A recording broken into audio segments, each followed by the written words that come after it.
Il va y avoir une grosse partie connaissance, apprentissage de l'outillage qui est très importante. Savoir reconnaître les outils en général pour pouvoir travailler et ensuite les outils spécifiques à la carrosserie, comme les tas, les marteaux, les battes, voilà, c'est très important. Ensuite, il y a tout le matériel de restructuration, tout ce qui va être outils de soudage, de découpe, donc différentes découpes, que ce soit mécaniques ou électriques. Donc c'est des choses qu'il faut apprendre et qui peuvent s'apprendre aussi beaucoup à l'atelier. On n'est pas obligé de faire beaucoup de technologie. Juste connaître les noms déjà c'est une première et ensuite vraiment s'intégrer à la partie atelier.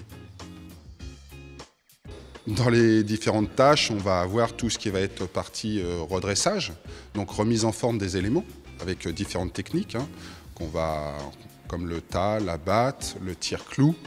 Après, on a les techniques de remplacement d'éléments. Quand vraiment l'élément est trop endommagé, on doit le remplacer. Donc là, il va y avoir des techniques de dépointage, de dessoudage, de découpe. Et ensuite, au niveau de la restructuration, il faudra utiliser des postes de soudure.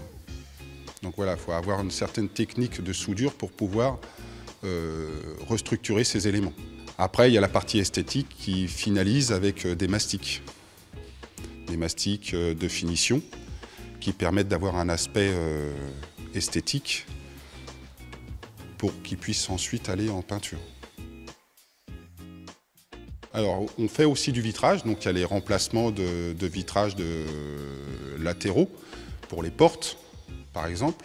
Et ensuite, on a tout ce qui va être vitrage collé, comme des pare-brises, des lunettes arrière et certaines vitres de custode. Voilà.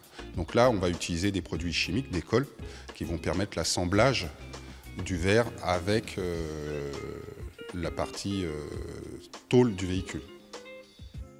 On les a fait travailler sur des postes qui sont vraiment spécifiques et ensuite ils peuvent les exploiter dans les ateliers et montrer à leur maître d'apprentissage ce qu'ils ont appris.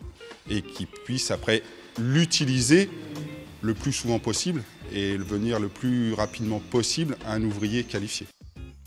Alors oui, à la date d'aujourd'hui, c'est un métier sous tension.